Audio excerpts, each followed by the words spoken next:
I cheated and lost my husband's trust completely. He won't even let me touch him anymore. I need help. I'm in a unique situation and want to know if anyone else has experienced something similar. I'm not the wounded person here. My husband, kids, and parents bear the burden of my past mistakes, for which I am genuinely sorry. Let me be straightforward. About 19 months ago, I was caught having an affair with a married neighbor and father of 3. I'm a 32-year-old woman. My husband is 39. And the neighbor, whom I'll call Steve for confidentiality, was 27 at the time. I made a terrible mistake. The affair with Steve began a little over 2 years ago, and while it lasted nearly 5 months before being exposed, I was physically with him only 4 times in total. I know that's hard to believe, but I swear it's true, though I understand if no one does. To address the questions I'm sure everyone has, were we having issues? Did I not love my husband? Was I unhappy? The answer to all of these is a definite no. I was completely content and fulfilled in my marriage. I love my husband and our 2 boys, ages 9 and 11, more than anything in the world. Jim satisfied me emotionally, mentally, and physically. He was everything I ever dreamed of and more. My attraction to Steve was misplaced. It stemmed from a deep place that took me back to my first romantic encounter at 18. It was a wild attraction, just like that first time. Something like a wild, animal instinct inside me drove me toward it. In high school, I dated 4 boys, but nothing serious, just quick kisses at the end of the night. In fact, I considered all of them friends, since we'd grown up together. One day, I was invited to a barbecue at a friend's parents' place, where I met Charles, my friend's cousin.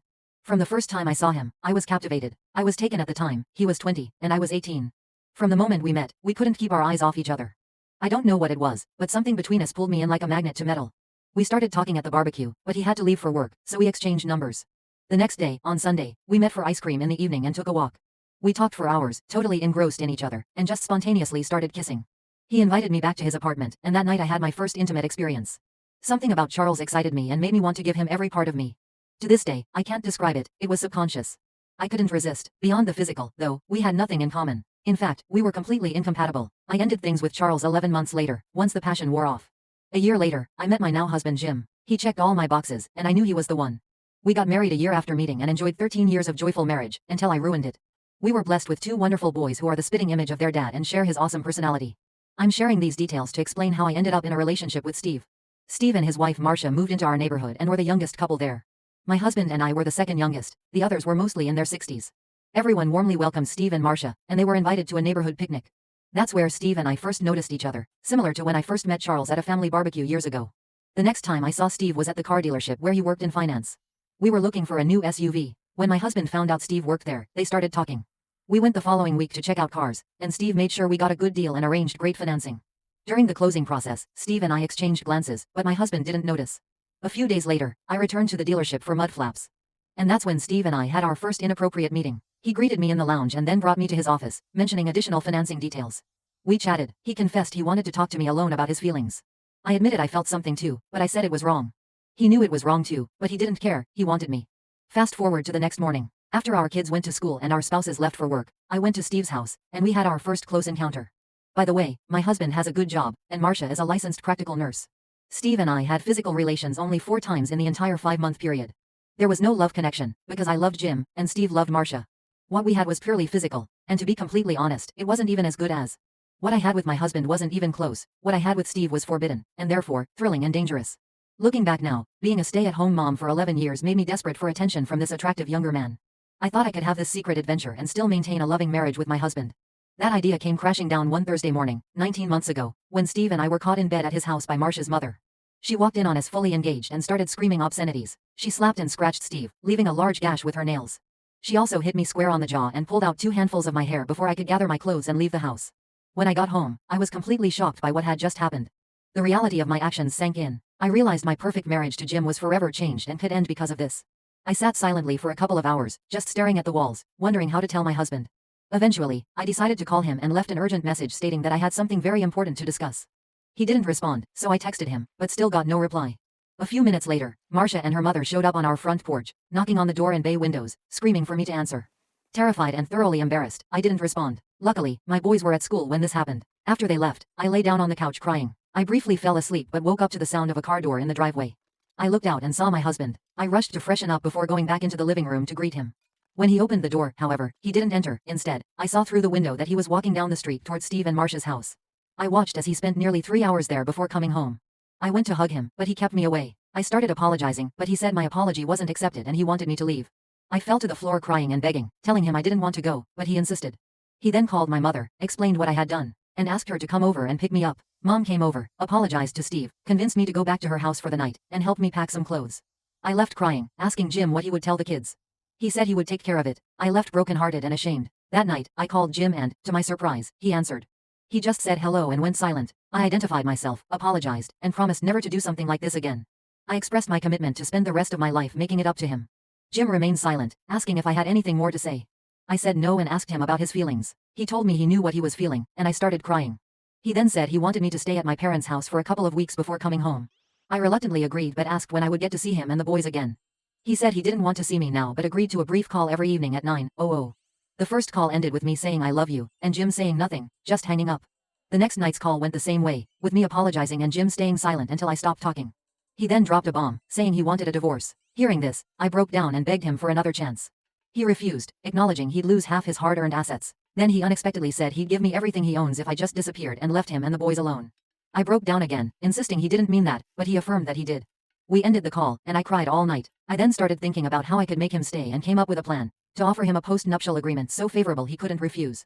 All I wanted was a second chance to prove my love, regardless of the cost. The following week, while Jim met with his divorce attorney, I consulted my own lawyer, not to prepare for divorce, but to create a post-nuptial agreement to present to Jim before receiving the divorce papers.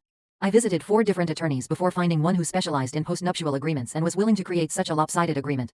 Lopsided in that my husband would receive nearly all the benefit in exchange for remaining married to me for a period, giving me a second chance at love.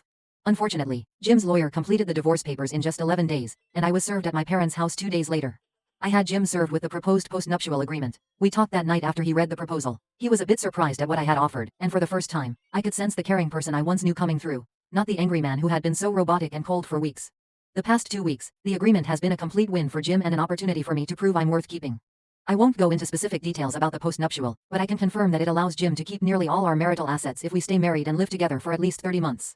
Also, if I'm ever unfaithful again and we divorce, I lose all claims on our marital assets, get nothing, and forego any alimony and child support payments. The agreement also requires me to get a full-time job within the next 6 months and contribute to our household expenses. Finally, my husband can see other women if he chooses throughout the remainder of our marriage. I know Jim would never be unfaithful, it's not in him, but I want him to know I love him enough to give him this option. To my surprise and delight, Jim accepted the offer, with one additional stipulation. The clause Jim wanted added stated there was no requirement for us to sleep together or have any type of cohabitation or intimacy during the remainder of our marriage.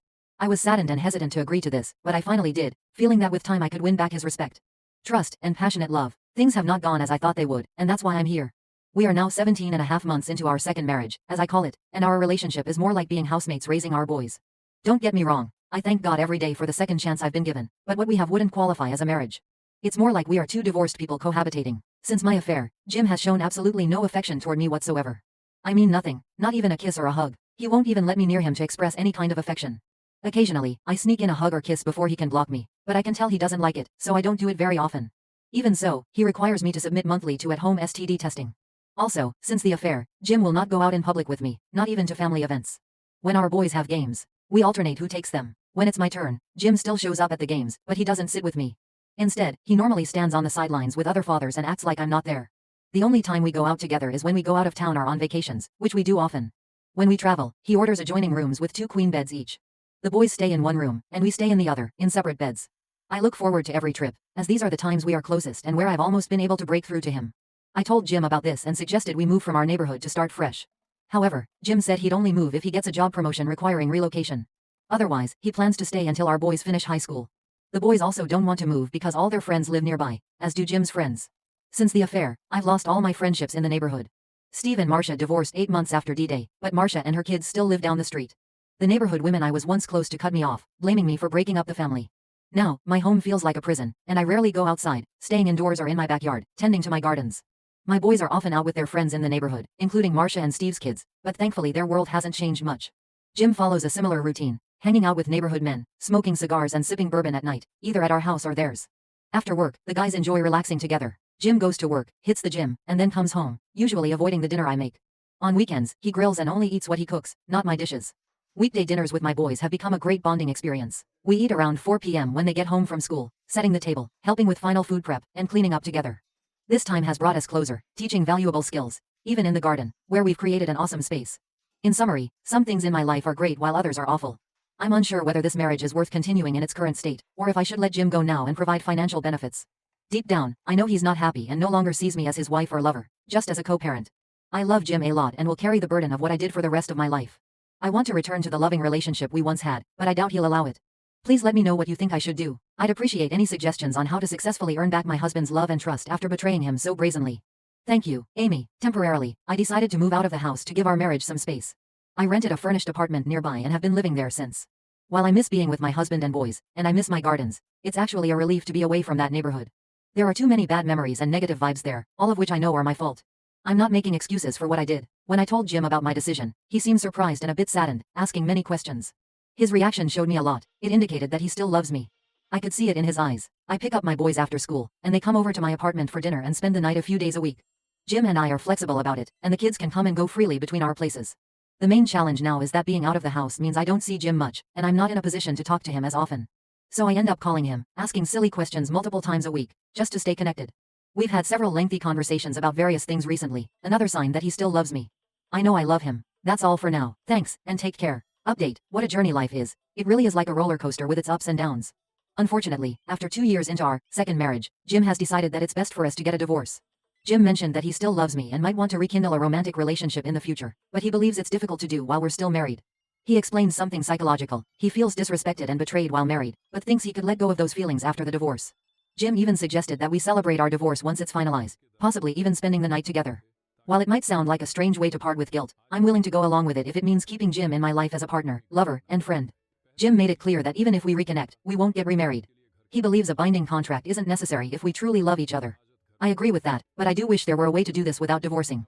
Regarding the divorce, I've decided to let him keep 3/4 of our marital assets voluntarily, despite him not meeting the postnup stipulations. I won't pursue alimony or child support. Some may criticize me for being overly generous, but I believe he earned that money and would have given it all to me if I had remained faithful. I'm at peace with this decision and can live comfortably for the next 8 years or more without working. Currently, I am working, so things are even better financially. I want to offer advice to women struggling with temptation as I have. My suggestion is to resist it. The thrill is not worth the risk. If you find it challenging to control yourself, seek professional help. From my experience, the short-term high is never worth the long-term loss of love, respect, and trust. I'm a 32-year-old guy married to Kat. We've been together for the past 2 years, dating for 2 years before getting married. Recently, things haven't been going well between us. The trouble started 2 months ago when my wife suggested we open up our marriage to add excitement. I was surprised by her suggestion. I never thought she'd bring it up. I want to clarify that I'm not trying to control her, but given our history, it's tough for me to believe she's interested in trying this. Let's face it, open marriage is risky and often ends up hurting one or both partners. I told her clearly that I'm not comfortable with an open marriage. It's not that I'm against trying new things or spicing up our married life, but I want those things to stay within the boundaries of a closed marriage, with no third person involved. She was disappointed because it's rare for me to deny her something. I love her a lot and usually go along with her requests, even if it means making compromises. Although she didn't say anything after our conversation, I could sense that she was not happy about it. I wanted to get to the bottom of the situation and understand her reasoning. I began questioning my abilities in bed. I wanted to talk to her, but she remained silent. Kat is a consultant with a busy work schedule, often working in different time zones, which disrupts her work-life balance. While I also have a hectic work schedule, it doesn't require me to go beyond our time zone, making it easier for me. Due to her work schedule, I couldn't discuss my concerns with her.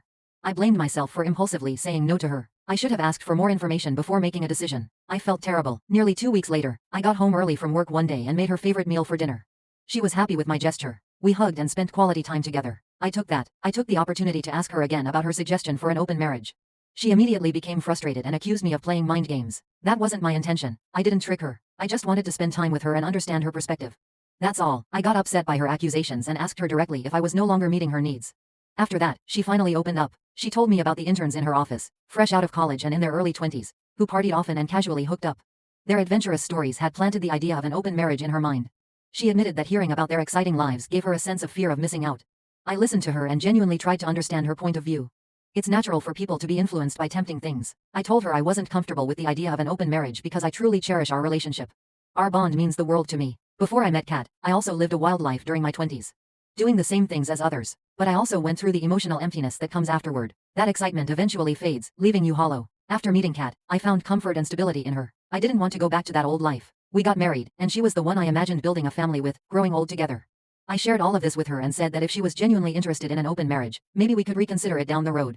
But I needed to understand what she truly wanted. She immediately denied wanting it and seemed to understand where I was coming from. I thought she agreed with my view during that conversation, but I was mistaken. Everything seemed normal for a few days. Then, about a week later, her behavior changed. Drastically, she became cold and attributed it to work stress, but her attitude shifted. She started throwing tantrums over trivial things and mocked me for being outdated. When I asked her what she meant, she said I was too stubborn, stuck in my beliefs, and not keeping up with modern trends.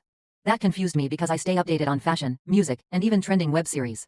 I asked if her disappointment was really about my reluctance to open the marriage, and she just nodded, leaving me more confused.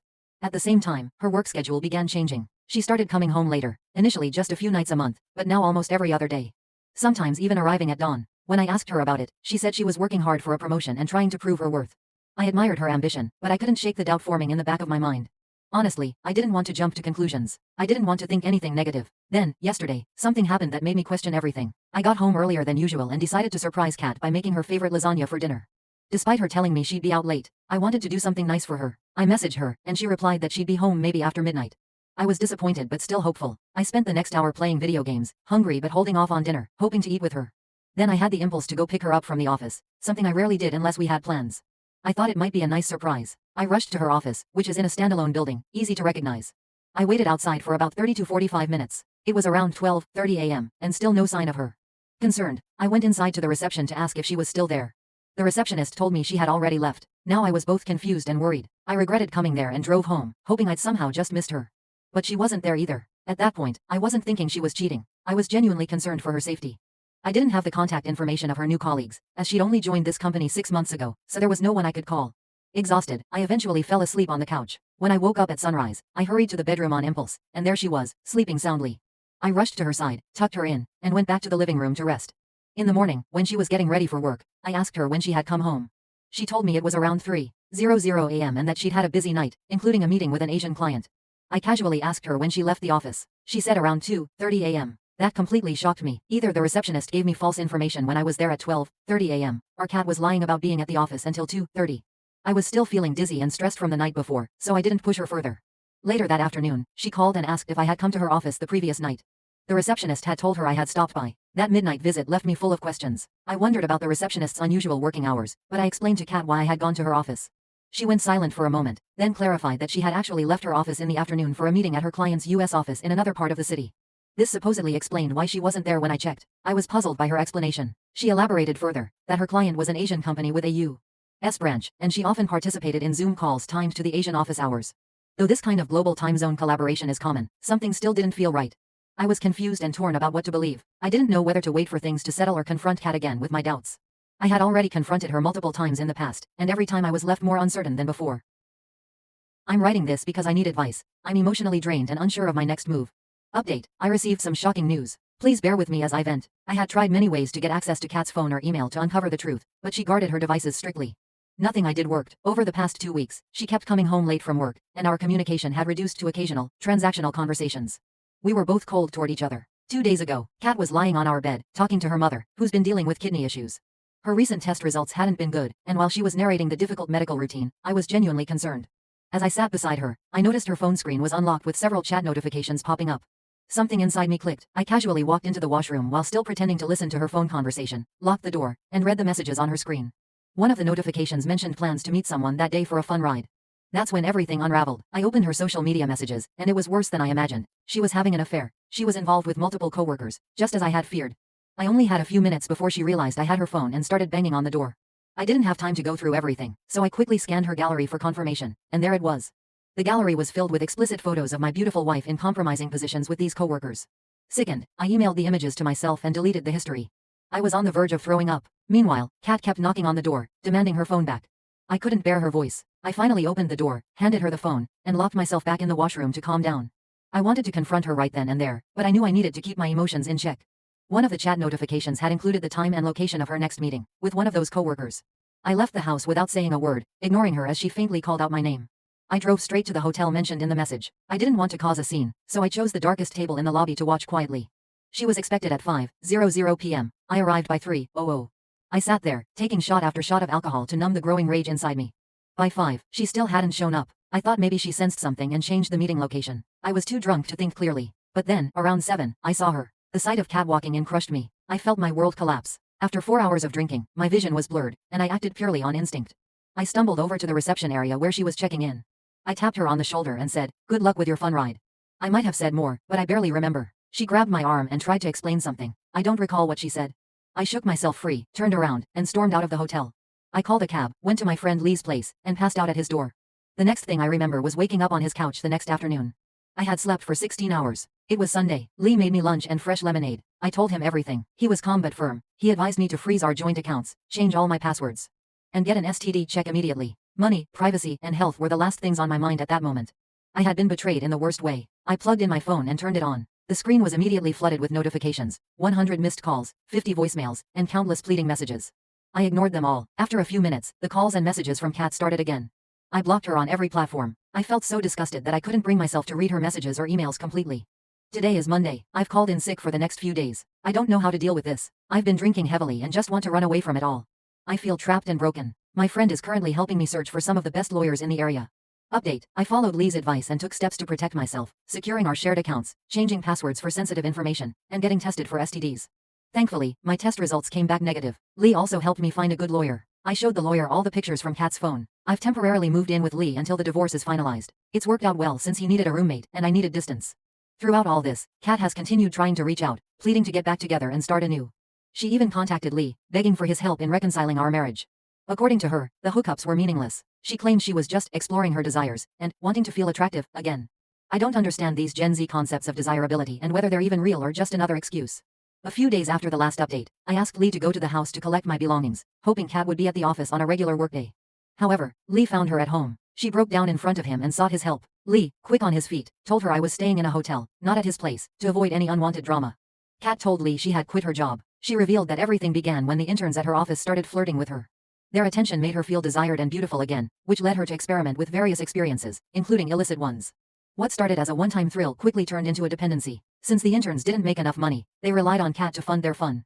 She eventually realized they were financially exploiting her, but by then she was already deeply entangled in that lifestyle.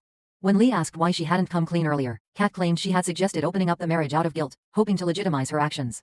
But since I refused, she said she couldn't confess. To me, that's just another confusing excuse. What's the point of asking for an open marriage after you've already cheated? Now, she's resisting signing the divorce papers and even trying to blame me for motivating her one-night stands. She's now seeking alimony, citing mental distress caused by the divorce. If anyone deserves compensation, it's me, for enduring the pain and betrayal she inflicted. She can't even provide evidence for her false claims. Later that month, Kat's sister, Amy, name changed, contacted me, pleading for reconciliation. She explained that Kat was going through a dark period and had fallen into depression. According to Amy, the interns had circulated compromising pictures of Kat around the office, mocking her and labeling her an easy target. The gossip spread quickly among senior employees, eventually leaking outside the company and damaging her professional reputation. This forced Kat to resign, and now she's struggling to get referrals for new jobs. I reminded Amy that Kat chose this path. She left a stable marriage, a loving husband, and a peaceful home for a few fleeting thrills.